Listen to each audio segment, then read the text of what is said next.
इसको cut down कर देना, कट डाउन कर देना। मैं आप सबका धन्यवाद देता हूं। अचानक आपको बुलाना पड़ गया और ये जानकारी हमारे लोगों को भी नहीं थी कि इस तरह की बात होगी। हालांकि ये सूचना मिल रही थी कि लखनऊ से जो मुख्यमंत्री उनके सबसे बड़े अधिकारी हैं और प्रमुख सचिव का जगह जगह फोन जा रहा है कि जहां भारतीय जनता पार्टी हारे वहां पर काउंटिंग स्लो करिए। मुख्यमंत्री के प्रमुख सचिव डीएम्स को फोन कर रहे हैं कि जहां बीजेपी हारे वहां पर काउंटिंग स्लो होनी चाहिए। और यही नहीं, अगर हम पिछला चुनाव देखें तो जो भारतीय जनता पार्टी की हार हुई है 47 सीटें ऐसी हैं जो 5000 के अंदर कम वोट में हुई हैं।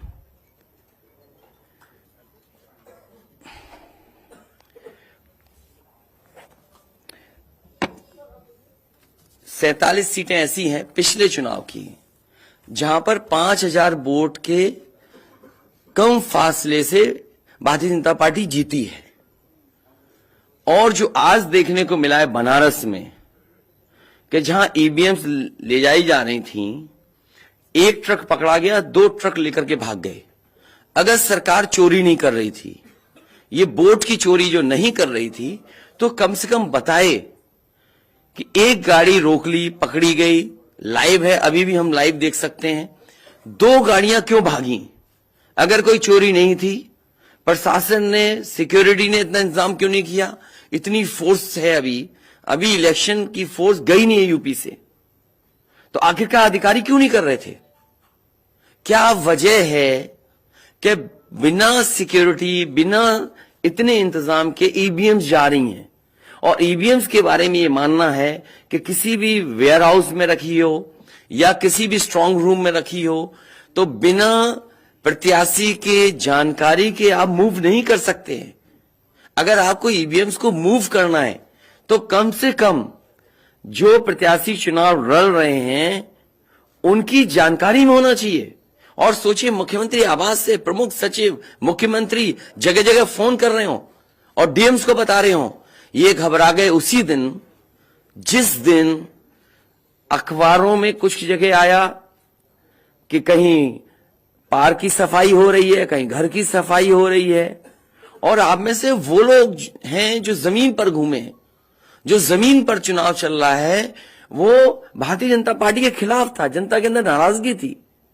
ये जो कल एग्जिट पोल आए हैं, मैं एग्जिट पोल पर बोलना नहीं चाहता था, लेकिन जो एग्जिट पोल आए हैं वो कहीं ना कहीं परसेप्शन ये क्रिएट करना चाहते हैं कि हां भारतीय जनता पार्टी जीत रही है, जिससे वो चोरी भी करें अगर, वो भी ना पता लगे कि हां चोरी हुई है।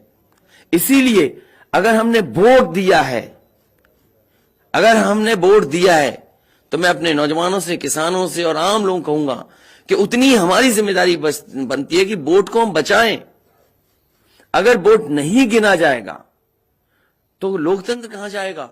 और ये लोकतंत्र की आखिरी लड़ाई है। मैंने कई बार कहा कि उत्तर प्रदेश का चुनाव लोकतंत्र की आखिरी लड़ाई है। इसके बाद तो जनता को क्रांति करनी पड़ेगी, तभी बदलाव आएगा।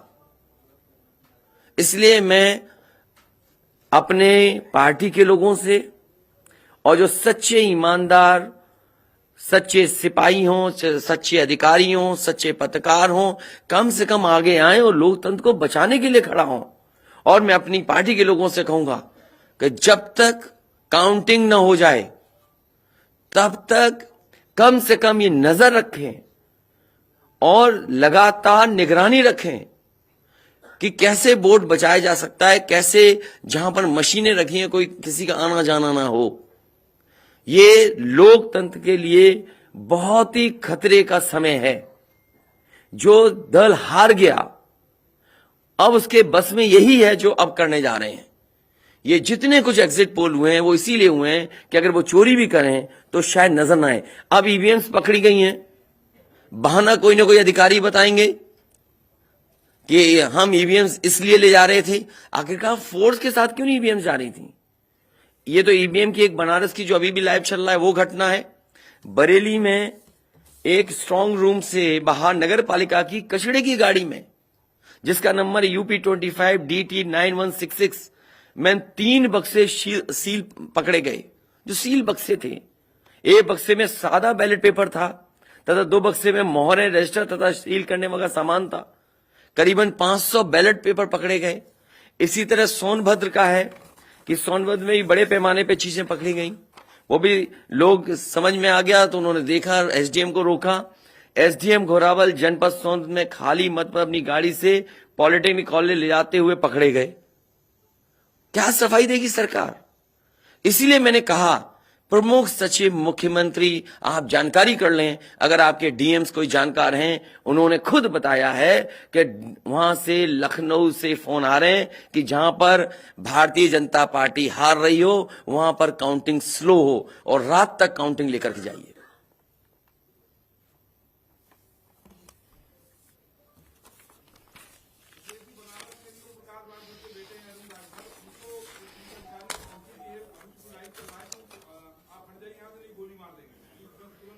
तो मैंने आपसे कहा कि ये लोकतंत्र का आखिरी चुनाव है।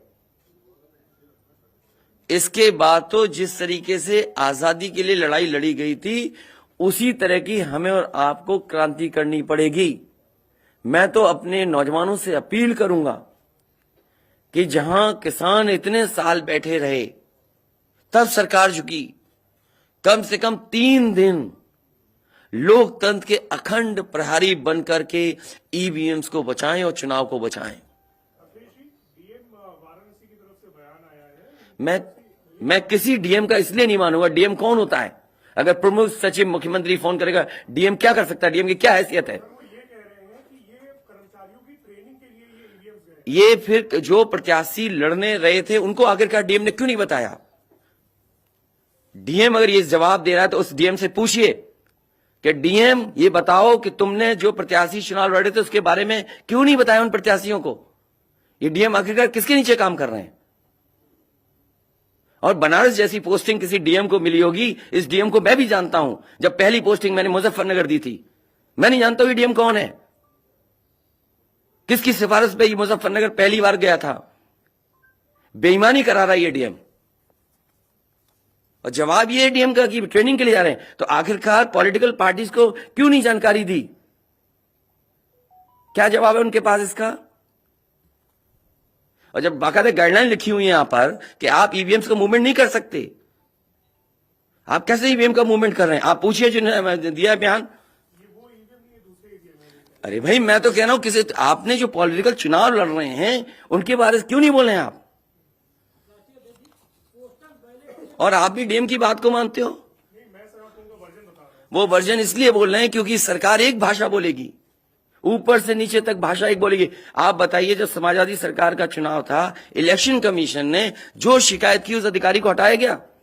आज इलेक्शन कमीशन ने किसी अधिकारी को हटाया हो? एक अधिकारी अगर इलेक्शन कमीशन हटाया हो तो बता दो। मुझे कोई उम्मीद नहीं। इसीलिए मैं कह रहा हूं कि लोगों को लड़ना पड़ेगा। अगर लोकतंत्र बचाना है तो कहीं ना कहीं तैयारी करनी पड़ेगी लोकतंत्र बचाने के लिए। जो गाइडलाइन है, आज जो बैलेट पेपर पकड़े गए हैं सोनभद्र में, जो बैलेट पेपर पकड़े गए हैं आपके बरेली में, जिस तरह ईवीएम्स को ले आया जाता है, ये सवाल बड़ा है। अधिकारी वही भाषा बोलेंगे जो उनको बोलने के लिए सरकार कहेगी। वो नहीं चाहते कि ओम प्रकाश राजभर जी क्या भूल गए? इलेक्शन कमीशन याद नहीं है? ओम प्रकाश राजभर जी नॉमिनेशन के लिए गए, इनको अपमानित नहीं किया गया? क्या प्रशासन कार्रवाई कर रहा था? स्वामी प्रसाद मौर्य जी के साथ क्या व्यवहार हुआ? कोई भूल जाएगा इन बातों को? और चुनाव भर में क्या भाषण थे, क्या भाषा का इस्तेमाल था? हर जगह डराने का काम जनता को। ये अलग बात है। कम से कम इलेक्शन कमीशन को ये देखना चाहिए, खुलेआम जनता देख रही है, आज के जमाने में लाइव है कि किस तरीके से ईवीएम्स को ले आया जा रहा था। चुनाव आयोग को सबसे पहले जिलाधिकारी बनारस पे कार्रवाई करनी चाहिए कि आखिरकार उसने किसी को कॉन्फिडेंस में क्यों नहीं लिया। अगर मशीनें जा रही थी तो प्रत्याशियों को क्यों नहीं बताया गया, पॉलिटिकल पार्टीज को क्यों नहीं जानकारी दी गई? अगर ये गाइडलाइन में है कि नहीं है इलेक्शन कमीशन के, आप ईवीएम्स को एक जगह से दूसरी जगह मूव करा रहे हैं, आखिरकार इसके लिए जिम्मेदार कौन है? आप ईवीएम लेकर जा रहे हैं, अब 2 दिन की बात है, काउंटिंग होनी है।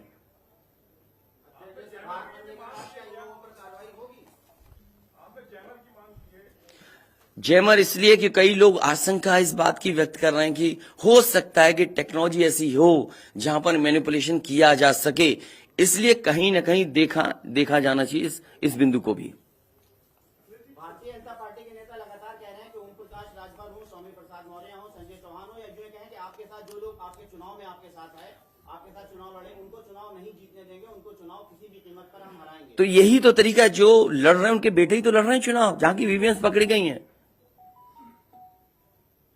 और भविष्यवाणी एग्जिट पोल में कैसे आ सकती है? पॉलिटिकल लीडर्स जो बातें कहें, सत्ता के लोग बैठे हुए, वो एग्जिट पोल में कैसे दिखाई दे रहा है? प्रशासन और सरकार की जो चोरी है, इसमें एग्जिट पोल के टेलीविजन चैनल शामिल है। आपको ये देखना चाहिए, जो एग्जिट पोल कर रहे हैं क्या मुनाफे के लिए कर रहे थे? जो कंपनियां बड़ी बड़ी, सर्वे का पैसा कौन दे रहा है उनको? और जो डेटा दिया है चैनलों को, फ्री दिया गया है कि उपहार में दिया गया है, वो अलग बिंदु है। कोई इतनी बड़ी एक्सरसाइज कर रहा है, उसका फाइनेंशियल बर्डन कौन उठा रहा है?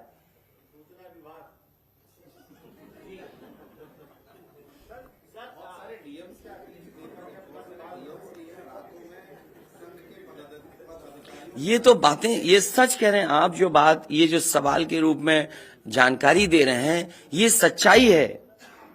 जो आप सवाल के रूप में दे रहे हैं, ये सच्चाई है। आप बताइए, इनके साथ गलत व्यवहार हुआ, क्या कार्रवाई की प्रशासन ने? वीडियोज हैं सबके।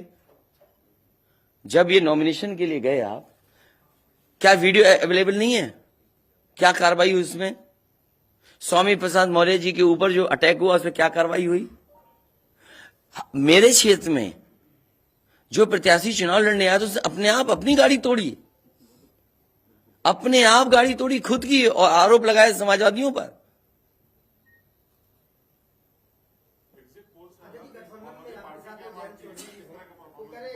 क्या करेंगे जब वोट को पोलेंगे? आगे वो कह रहे हैं शांतिपूर्ण मतगणना के लिए उन्होंने अपील की है। नहीं, शांतिपूर्ण मतगणना के लिए तो हम भी अपील कर रहे हैं, लेकिन सावधान रहें। अगर वोट दिया है तो वोट को बचाए भी तो सही।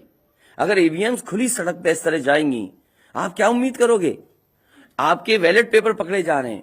आपके लखनऊ में ही एक गाड़ी पकड़ी गई थी, उसके अंदर क्या क्या था? वो कहते वो तो हर गाड़ी में टूल बॉक्स होता है। तो टूल बॉक्स में इतना बड़ा हथौड़ा थोड़ी होता है कि आप ताला तोड़ दो। वोट बचाने के लिए कहीं ना कहीं हमें एक अखंड प्रहरी की तरह काम करना पड़ेगा। और अगर हमारे किसान इतने दिनों बैठ सकते हैं, अब तो 3 दिन की बात है, 3 दिन तो बैठना ही पड़ेगा, नहीं तो ये प्रशासन के लोग बैठ करके चोरी करा देंगे। और मामूली चोरी है वोट की, ये लोकतंत्र के साथ है। लोगों को ये भूलना नहीं चाहिए आपके पड़ोसी देशों में क्या हो रहा है। इसलिए मैं ये भी गाइडलाइन पढ़ना चाहता हूं कि जो ईवीएम के मूवमेंट के लिए जो मुझे जानकारी मिली है, वो मैं आपसे पढ़ना चाहता हूं कि all polled EVMs and all reserve EVMs after the poll shall be under cover of armed police at all times. Reserve EVMs should also be returned at the same time when the polled EVMs are returned at the receipt center. Reserve EVMs shall not be kept in the strong room meant for polled EVMs. They shall be kept in another strong room meant for keeping reserve EVMs. It must be ensured that all reserve EVMs are also deposited in the strong room meant for reserve EVMs at the same time when the polled EVMs are deposited in the strong room meant for the polled EVMs. तो EVMs के लिए बिल्कुल clear कहा गया है कि कैसे क्या होना है। और भाई जांच भी कौन करेगा? अगर डीएमई जांच करेगा तो क्या उम्मीद करोगे आप उसके लिए? इसके आगे जो पॉलिटिकल पार्टी हम तय करेंगे क्या करना है। अगर हमें कोर्ट का भी सहारा लेना पड़ेगा, लेकिन उससे पहले हम अपने पार्टी के कार्यकर्ता नेताओं और जो हमारे सच्चे पत्रकार, सच्चे पुलिस फोर्स में लोग हैं या वो लोग हैं, उनसे भी मेरी अपील होगी कि कम से कम लोकतंत्र को बचाने के लिए आगे आए।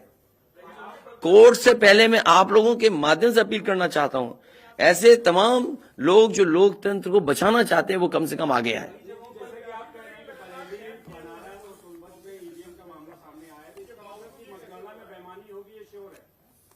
आपने पंचायतों का चुनाव देखा था, भारतीय जनता पार्टी ने खुलेआम वोट को लूटा। जनता को याद है महिलाओं के जो कपड़े फाड़े गए, छीने गए, महाभारत के अलावा अगर किसी ने किया तो वो भारतीय जनता पार्टी ने करके दिखाया। क्या कार्रवाई की गई उस समय बताइए? इलेक्शन जो आपका स्टेट इलेक्शन कमीशन है, शिकायतें हुई, क्या कार्रवाई हुई उनके ऊपर? क्या कार्रवाई हुई पुलिस के ऊपर? क्या कार्रवाई हुई उन लोगों जिन्होंने वोट को छीना? इसलिए मैं अपील करता हूं आपके माध्यम से, जो सच्चे पत्रकार हैं, सच्चे अधिकारी, पुलिस फोर्स, लोकतंत्र को बचाने के लोग सामने आए, जिससे लोकतंत्र बचाया जा सके। माननीय मुख्यमंत्री जी, ये जो घटनाएं हो रही हैं, ये हताशा और निराशा की जो है वो पराकाष्ठा है। क्या ऐसा कुछ होगा? क्या समाजवादी मैं नौजवानों से विशेष अपील करूंगा, और इसलिए अपील करूंगा, मैंने वो तस्वीरें देखी कि नौजवान वोट डालने के लिए लोकतंत्र में कैसे निकल पड़ा। अगर उसने वोट डाला है तो कम से कम वो वोट बचाए। अपना कैसे वोट बचाएगा? गिनने से कैसे गिनती में लाएगा? और ये कोई ये मामूली घटना नहीं है।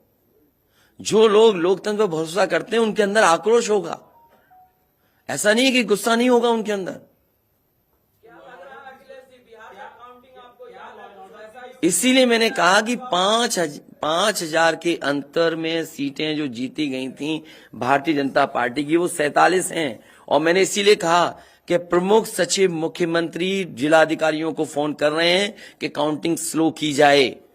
और बैलेट के लिए हम लोगों ने अपने प्रत्याशियों को और जो एजेंट्स हैं, हमारे इलेक्शन एजेंट्स, उनको समझाया है कि बैलेट को किस तरीके से काउंट करना है, कैसे रखे जाएं, उन सब को समझाने का काम किया। और आप में से जो लोग बनारस गए होंगे वो जानते होंगे कि बनारस साउथ समाजवादी पार्टी जीत रही है, अयोध्या समाजवादी पार्टी जीत रही है। ये घबराहट है बीजेपी को। पवन पांडे जीत रहा है, ये घबराहट है। किशन दीक्षित जीत रहा है, ये घबराहट है बीजेपी को। नहीं, वो अलग बात है, पान भी खाया।